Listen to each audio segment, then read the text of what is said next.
মাঝে মধ্যেই চারিদিকে কান পাতলে শোনা যাচ্ছে বেশ কিছু পৌরসভার কাউন্সিলররা বিজেপিতে যোগ দেওয়ার জন্য বিভিন্নভাবে যোগাযোগ করার চেষ্টা করছে। সম্ভবত তাতে রয়েছে জিয়াগঞ্জ, আজিমগঞ্জ পৌরসভা, মুর্শিদাবাদ পৌরসভা, বহরমপুর পৌরসভা, এছাড়াও আরও অন্যান্য পৌরসভা। এইরকম চারিদিকে গুঞ্জন শোনা যাচ্ছে যে বেশ কিছু তৃণমূল কাউন্সিলররা বিজেপিতে যোগদান করার জন্য বিভিন্ন দিক থেকে যোগাযোগ করার চেষ্টা করছে। কিন্তু রাজ্য বিজেপির পক্ষ থেকে কড়া বার্তা এসেছে, এক মাস কোনো যোগদান পর্ব অনুষ্ঠিত হবে না।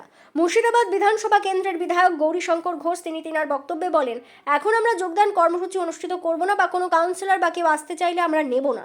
আর মাত্র কয়েক মাস পরেই পৌরসভার নির্বাচন অনুষ্ঠিত হইবে, অর্থাৎ ফেব্রুয়ারি মাসে। নির্বাচনের মধ্যে দিয়ে আমরা পৌরসভার গণতান্ত্রিক পদ্ধতিতে দখল করব। গণতন্ত্রে আমরা বিশ্বাস করি, তৃণমূলের মতো জবরদখলে আমরা বিশ্বাস করি না। তাই নির্বাচনের মধ্যে দিয়ে গণতান্ত্রিক পদ্ধতিতে পৌরসভা আমরা দখল করব। সংখ্যাগরিষ্ঠতা নিয়ে, মানুষের মতামত নিয়ে আমরা পৌরসভা দখল করব, এই ব্যাপারে আমরা নিশ্চিত। এ বিষয়ে আরও কি বলছেন শোনাবো আপনাদের। এই ভিডিওটি যারা দেখছেন ভিডিওটি শেয়ার করবেন, চ্যানেলটি লাইক করবেন আর সাবস্ক্রাইব করবেন। আই লাভ মাই ইন্ডিয়া, মেরা ভারত মহান। মুর্শিদাবাদ থেকে আজমুদ্দিন শেখের রিপোর্ট, আখেরিগঞ্জ নিউজ। আর 7 মাস পরে ইলেকশন, ফেব্রুয়ারি মাসে ইলেকশনে ভারতীয় জনতা পার্টি একক গরিষ্ঠতা পাবে। নির্বাচনের মধ্যে দিয়ে আমরা ক্ষমতায় আসব। গণতন্ত্রে আমরা বিশ্বাস করি, আমরা ওই তৃণমূলের মতো কিনে নেওয়া, জবরদখল করা এই নীতিতে আমরা বিশ্বাসী নই। তাই নির্বাচনের মধ্যে দিয়েই বিজেপি পৌরসভা দখল করবে। পৌরসভা গরিষ্ঠতা নিয়ে, মানুষের মতামত নিয়ে আমরা পৌরসভায় জয়লাভ করবো, এ ব্যাপারে আমরা নিশ্চিত।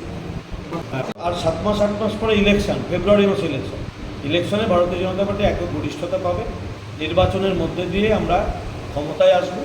গণতন্ত্রে আমরা বিশ্বাস করি, আমরা ওই তৃণমূলের মতো কিনে নেওয়া, জবরদখল করা এই নীতিতে আমরা বিশ্বাসী নই। তাই নির্বাচনের মধ্যে দিয়েই বিজেপি পৌরসভা দখল করবে। পৌরসভা গরিষ্ঠতা নিয়ে, মানুষের মতামত নিয়ে আমরা পৌরসভায় জয়লাভ করবো, এ ব্যাপারে আমরা নিশ্চিত।